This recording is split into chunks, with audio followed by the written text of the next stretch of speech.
Banking वाले ऊपर। तो चलिए देखते हैं कितनी तारीख से कितनी तारीख तक ऑनलाइन का डेट रखा गया है। तो यहाँ पे आप लोगों को दिखाई दे रहा होगा जो ऑनलाइन का डेट है वो 7/9/2023 से 27/9/2023 के बीच में रखा गया है। उसके साथ ही इसमें बहुत सारी चीज़ों के बारे में बताया गया है, तो उसके बारे में भी हम देख लेते हैं। तो यहाँ पे डेट्स के बारे में भी बताया गया है, देख लेते हैं हम लोग। जो ऑनलाइन एप्लीकेशन फॉर्म का डेट है वो तो मैंने बता दिया आप लोगों को। उसके साथ ही यहाँ पे जो प्रिलिमिनरी एग्जामिनेशन होने वाला जो डेट दिया गया है वो नवंबर में है, और जो मेन एग्ज़ाम होगा वो दिसंबर में, नवंबर दिसंबर के बीच में होगा। और जब आप मेन एग्ज़ाम क्लियर कर लेंगे तो साइकोमेट्रिक टेस्ट होगा और ग्रुप एक्सरसाइज और इंटरव्यू होता है इसमें। तो ये फरवरी और जनवरी फरवरी में रखा गया है। तो चलिए आगे देखते हैं हम लोग कि और क्या डिटेल्स हैं जो कि देखनी चाहिए। तो यहाँ वैकेंसी की डिटेल देख लेते हैं। कैटेगरी वाइज यहाँ पे दिया गया है, टोटल वैकेंसी के बारे में यहाँ पे बताया गया है, आप लोग देखेंगे यहाँ पे। और जो एससी के लिए वो 300 वैकेंसी है, एसटी के लिए 150 वैकेंसी है, जो ओबीसी है उसके लिए 540 है, ईडब्ल्यूएस के लिए 200, जनरल के लिए 810, यानी कि सब मिला के 2000 वैकेंसी निकाली गई है। और इसमें जो अलग से जो चार्ट बनाया गया है वो इसमें बताया गया है कि जो आप अगर जो स्पेशल बेंचमार्क है तो इसके लिए आप लोगों को बताया गया है कि इतनी सीटें उन लोगों के लिए भी रिजर्व की गई हैं। यहाँ पे बताया गया है साफ साफ कि यदि आप किसी भी रिजर्वेशन का फ़ायदा उठाना चाहते हैं तो आपको सर्टिफिकेट देना पड़ेगा। सर्टिफिकेट जो ओबीसी हैं वो नॉन क्रीमी लेयर से आते हैं, वो नॉन क्रीमी लेयर बनवाएंगे। एससी एसटी हैं तो आप एससी एसटी बनवाएंगे, वो भी जो सेंट्रल लेवल का जो फॉर्मेट रहता है उसी फॉर्मेट में। यदि आप स्टेट लेवल का फॉर्मेट बनाते हैं तो ये लागू नहीं होगा। अब यहाँ पे एलिजिबिलिटी क्राइटेरिया के बारे में बताया गया है। यहाँ पे देखिए एलिजिबिलिटी क्राइटेरिया के बारे में बताया गया है। ग्रेजुएशन आप पास किए हों और आपके पास डिग्री हो ग्रेजुएशन की तो आप अप्लाई कर सकते हैं। यहाँ पे 31/12/2023 तक आप लोगों का जो एग्ज़ाम है वो कंडक्ट हो जाना चाहिए और मार्कशीट मिल गया हो तभी आप अप्लाई कर सकते हैं, 31/12/2023 तक।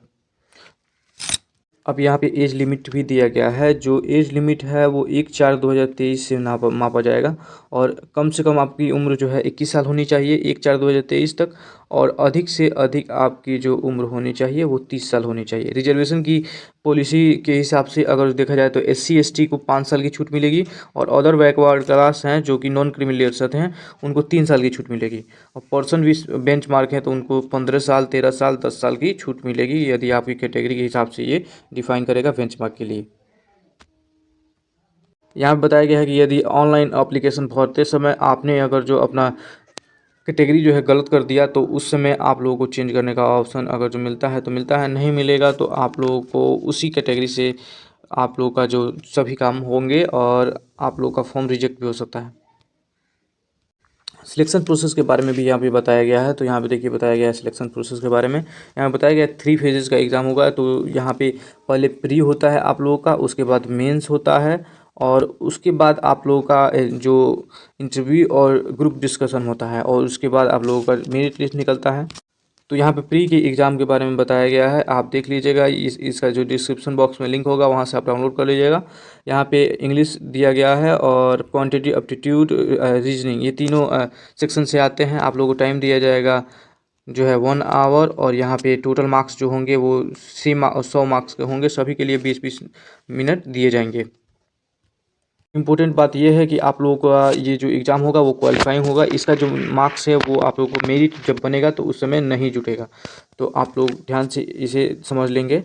फेज़ 2 यहाँ पे बताया गया है। फेज़ 2 मेन एग्जामिनेशन, ये जो है 200 मार्क्स का होगा और 50 मार्क्स का डिस्क्रिप्टिव होगा। तो यहाँ पे जो ऑब्जेक्टिव टाइप का 200 मार्क्स का होगा वो ये वहाँ पे रीजनिंग आएगा, कॉम्पिटिटिव एप्टीट्यूड आएगा, डाटा एनालिसिस डीआई के क्वेश्चंस आएंगे, और जनरल इकोनॉमी बैंकिंग अवेयरनेस और इंग्लिश लैंग्वेज के बारे में यहाँ पे पूछा जाएगा।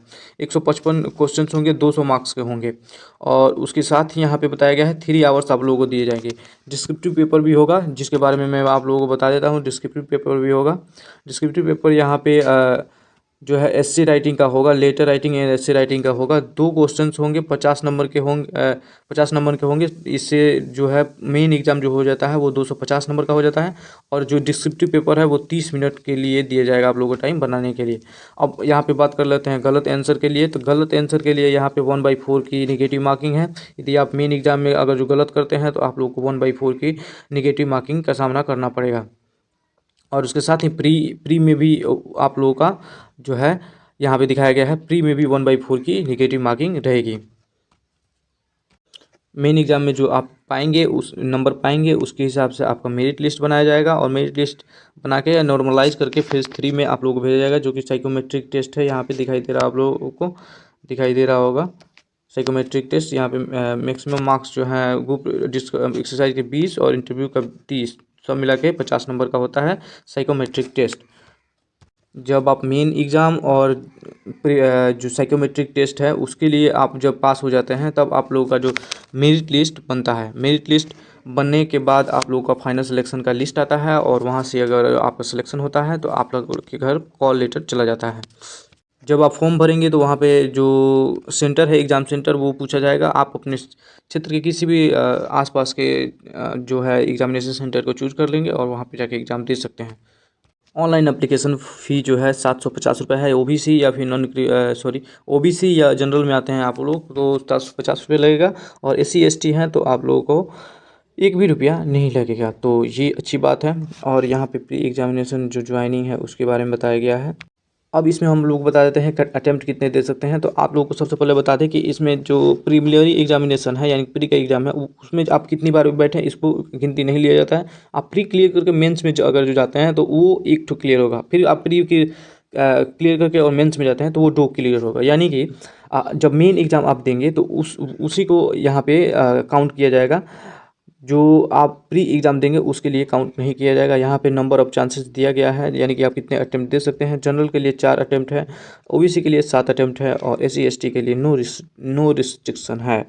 तो यहाँ पे बहुत अच्छी बात कही गई है। तो इसमें जो है बहुत सारे कैंडिडेट्स को छांट दिया जाएगा कुछ समय के बाद।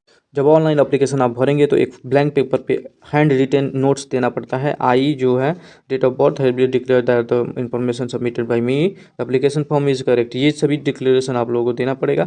ये देने के बाद आप लोगों का फॉर्म आगे बढ़ेगा, तो आप इसे पहले से ही भर के रखेंगे। तो आशा करते हैं ये वीडियो आप लोगों को अच्छा लगा हो तो ज़रूर लाइक कीजिए और मेरे चैनल को सब्सक्राइब कीजिए। ऐसे ही न्यू नोटिफिकेशन के लिए मेरे चैनल को जरूर सब्सक्राइब कीजिए। इस चैनल पे हमेशा वीडियो आते रहेंगे। मिलते हैं अगले वीडियो में, तब तक के लिए बाय बाय दोस्तों।